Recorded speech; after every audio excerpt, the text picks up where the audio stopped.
Do you have any siblings?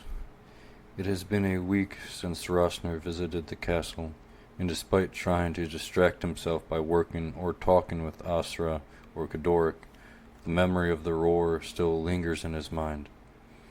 Just the other day, he even stole himself away to shoot his bow for a while before heading to Casper's. He was only able to let a couple arrows loose before the roar crept back into his head. So far, talking with Ilsa is the only successful distraction he has from that memory. Two, he answers. Asra and Kodoric. I'm the oldest. What about you? Ilsa smiles. Two, although I am the youngest. Above, the life-giver continues her descent. The sky is cast into an array of reds and yellows, a hint of purple. Below, the lake is a second sky, endless as the one above. So what do your parents do? Rosner inquires. The girl thinks for a second. I do not really know. I just know we travel a lot. Rosner frowns. So you are not staying here? Oh, I do not think so. But do not worry. We are not likely to move for a while. My father says so. Her voice saddens. I do not get to have very many friends since we travel so much. I am glad we met. She puts a hand on Rosner's leg. He smiles and places his hand on hers. Me too. It is not until the castle comes into view as they approach the village that Rosner is brought back to reality. His thoughts about his last encounter with Ilsa linger in his mind, but the castle has an eerie way of grabbing his attention. That horrifying roar echoes in his mind. He shivers. Are you cold? Rosner's mother asks. Rosner eyes the castle, barely aware his mother asks him a question. Just a breeze, he tells her. Before he sets out for Casper's, Rosner tends to the horses. Once outside, a gentle wind blows from the sea. It sounds sweet, like a whisper. He listens to it as he walks. When the breeze stops, he stands beside the fountain in front of the weeping castle. Rosner's skin prickles. How did he get here? For a moment, he stares into the smooth surface of the water, observing his own sad reflection while the statue in the center glares down at him. After a moment, the wind picks up. It sends ripples across the water and distorts his face. He takes this as his cue to leave, but remains there for a second longer. Before he goes, he hears a woman's voice. Do not. Rosner spins around.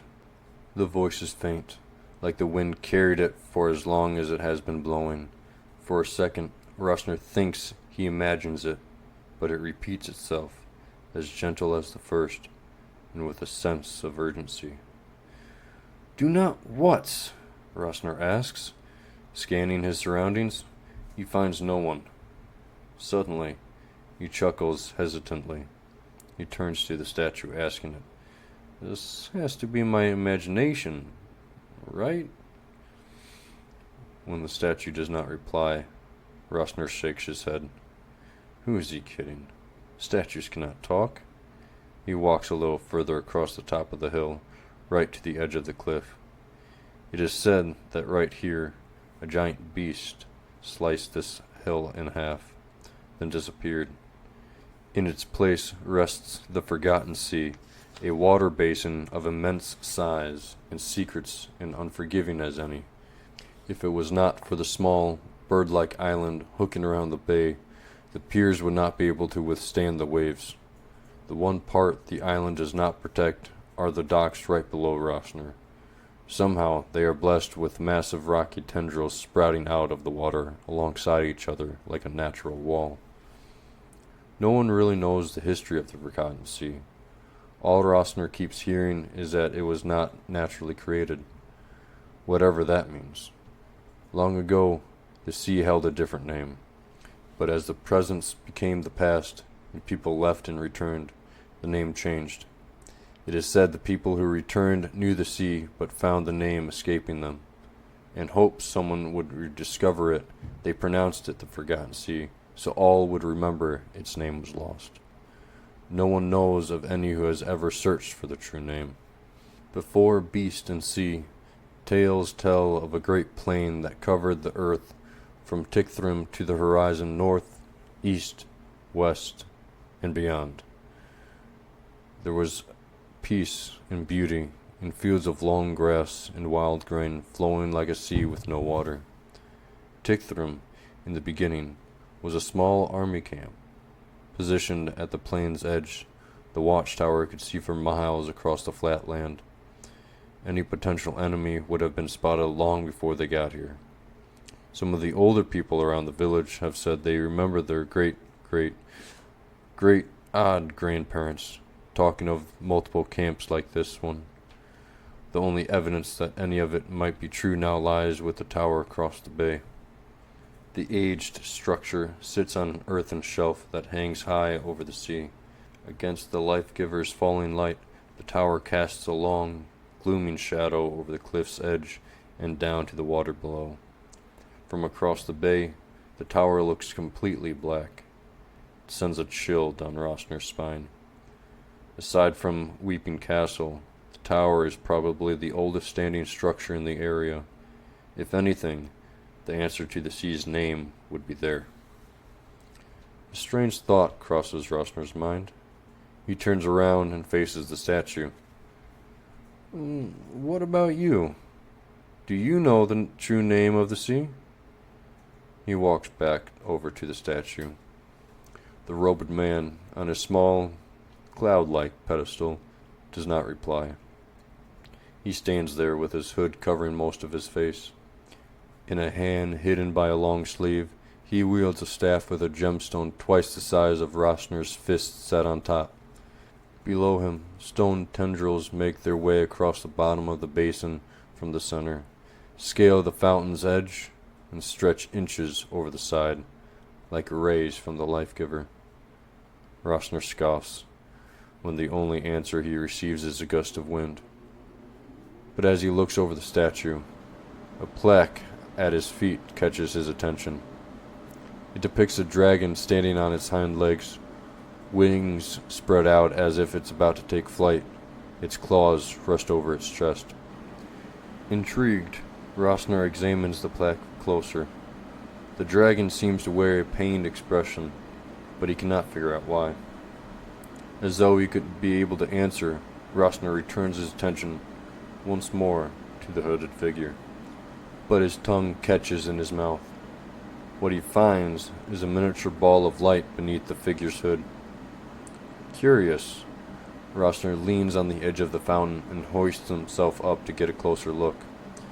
His one leg swings up and lands on the edge, and his other leg comes around as he begins to stand when a shooting pain causes his leg to buckle. He loses his balance and tumbles off the fountain, landing hard next to it. For a moment, Rosner lays there stunned, staring wide-eyed at the darkening sky. Then he turns himself on his stomach and pain flares back into his calf. With a clenched jaw, he shoves it aside and pushes himself back on his feet. In the dying light, he manages to see a dark, thin strip on his pants, running down the length of his calf. He opens a slice in his pants and peers at the wound the best he can. It barely looks more than a surface wound as he watches a line of blood trickle down his leg. At this point, the pain is more from shock than the actual injury. Rosner tears at his pant leg so he can clean up the wound and look at it. Then he cups some water from the fountain, careful to avoid the spikes as he is positive that is what cut him, and washes away the blood to look at the wound. The water is cold to the touch, and he shivers as it cascades from his hand down his leg, but he does not stop. After most of the blood is washed off, he looks at it. Like he thought, nothing to worry about. He wraps the torn cloth around the cut. Once finished, he searches for what injured him. It takes him only seconds to find a sliver of blood on one of the tendrils. Just as he does, a drop falls to the grass. Unable to help himself, Rosner peers back at the statue, annoyed. Thanks. I really needed that. Taking in a second of silence, Rosner decides to end their one-sided talk. I have to get to work. Rosner hops on the porch and enters through a door left of the meat display window. He calls out breathlessly, "Casper! I'm here!" From behind a counter to the right, the large, burly man grunts. Figured you forgot. Yes, I know I'm a little... Casper waves a meaty hand. I do not want to hear about your day, he grumbles. You are here now, and... Boy, what happened to your leg? Rosner had forgotten about his wound on his way over to the butcher's. I fell on the way here, he spits out, hoping to end the conversation.